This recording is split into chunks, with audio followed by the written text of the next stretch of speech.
Née des eaux tièdes de la Méditerranée, Marseille a plus de 3000 ans. Port déjà prospère sous les Romains, la ville assoit définitivement sa réputation de centre d'affaires avec la mise en service du canal de Suez au XIXe siècle. Avec plus de 800 000 habitants, Marseille est la deuxième ville de France. C'est dans ce décor épicé et chaleureux qu'une expérience d'immeuble collectif eut lieu il y a à peine plus de 50 ans.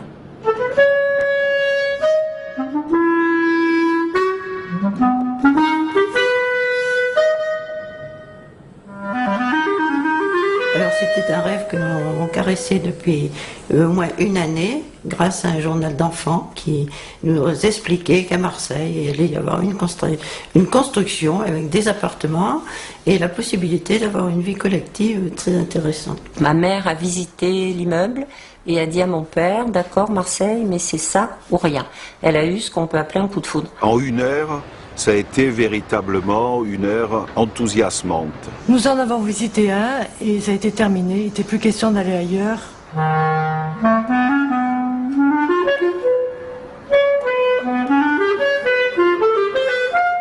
L'ambition était grande. On sortait de la guerre, on l'appela la cité radieuse. Une conception du logement qui allait secouer son temps. Personnellement, j'aimais bien ce corps de béton, ce grand bateau fou qui partait dans le ciel. Ça me correspondait. Dès 1945, l'Europe entière est à reconstruire. Le ministre de la Reconstruction demande à l'architecte suisse Le Corbusier de mettre en pratique ses théories contre la densification des villes par la création de cités-jardins verticales. Étant donné le caractère expérimental de la construction, les travaux commencent sans permis en 1947. Pionnier, Le Corbusier conçoit une structure en béton de 132 mètres de long et 56 mètres de haut, à l'intérieur de laquelle, telles des bouteilles dans un casier, on imbrique les appartements. Chaque appartement résulte de l'assemblage de plusieurs modules de base.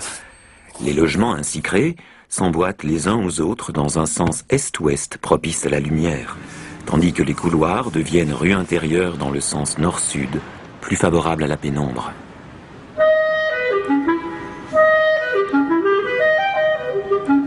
Jouant entre lumière et pénombre, reliant ciel et terre, le bâtiment exprime une certaine idée de la place de l'homme dans la nature.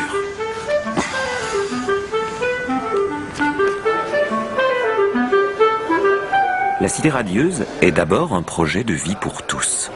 Nous sommes les anciens du Corbusier. 50 ans de maison. Messieurs, dames, bonjour.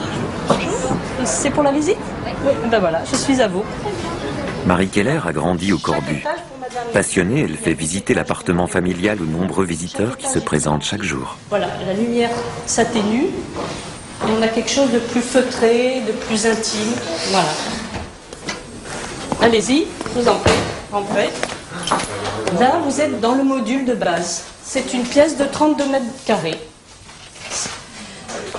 En largeur, ça fait 3,66 m, ça correspond au modulor. Vous savez ce que c'est le modulor? Alors le modulor, c'est voilà, c'est l'unité de mesure de Le Corbusier. C'est un personnage qui fait 1,83 m. Sa main levée, ça fait 2,26 m, juste la hauteur de plafond. Tout l'appartement est régi en fonction de ce personnage. J'ai les bras plus longs que Le Corbusier. Le Corbusier pousse plus loin son idée de modulor et l'adapte à toutes les situations de la vie courante. Il se dégage alors de l'aménagement de chaque appartement une sensation d'ergonomie présente à chaque instant de la vie quotidienne. Alors il faut être très organisé et Charles Perriand a fait une cuisine style laboratoire où on a tout à portée de la main. Vous voyez que chaque élément est à sa place. Je ne vais pas les chercher ni trop loin ni ailleurs, ils sont là. Les rangements s'ouvrent des deux côtés. Et là, vous récupérez le plat qui vous a été servi sans avoir à vous disperser.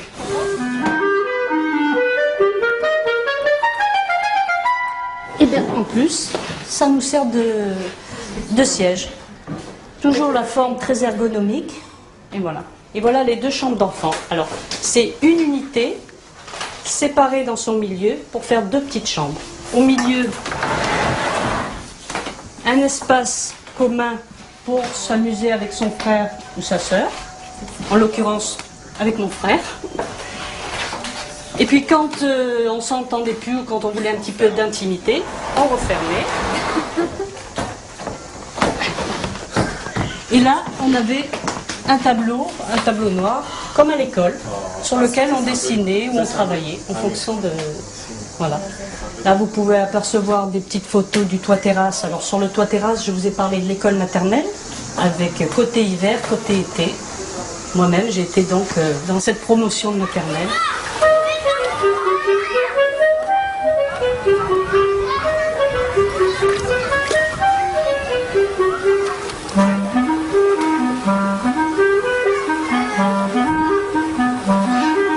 C'était un HLM, le Corbusier, au départ.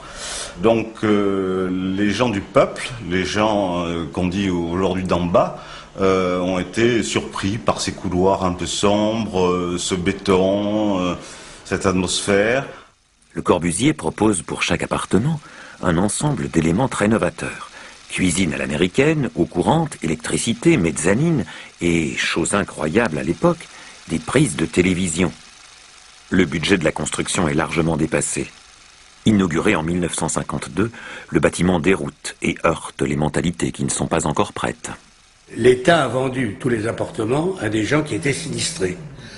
C'est là, ces gens-là étaient des Marseillais qui n'étaient pas forcément férus du Corbusier. Ils ne connaissaient pas le Corbusier, mais par contre, ils aimaient bien leurs habitudes de petits cabanons. Ce grand immeuble, ils ne comprenaient pas beaucoup. Personne n'en veut et on craint que l'immeuble soit la proie des squatteurs. L'État se retrouve avec un paquebot sur les bras. Entre le gouffre financier qu'il représente et la dimension sociale que l'État souhaitait lui donner, le choix est vite fait. L'État cède des appartements aux grandes administrations qui y logent leurs cadres quand elles les nomment à Marseille. C'est devenu très vite l'immeuble des Fadas. Et dans le fond, nous en étions assez fiers. Au début, ça nous avait un petit peu heurté, Fada, le Corbusier Fada. Pour quelqu'un qui n'est pas de Marseille, c'est quand même un peu péjoratif. Mais quand on a des origines provençales, comme avait mon mari, puisqu'il était né à Arles, le Fada, c'est le ravi de la crèche. D'accord, c'est un gars qui n'a pas des capacités mentales très épanouies, si on veut, mais qui est heureux de vivre et de vivre en collectivité, au milieu des autres. Et nous, c'était ce qu'on demandait.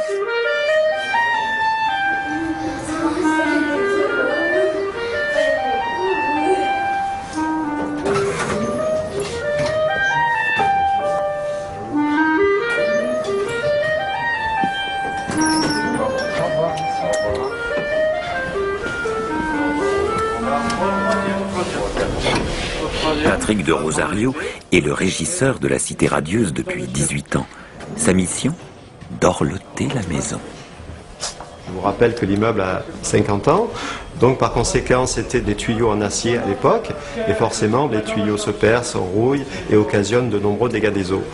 Donc nous sommes en phase de refaire pratiquement toute la plomberie au Corbusier, puisque nous refaisons des kilomètres de tuyaux, et nous les remplaçons par du PVC à l'heure actuelle.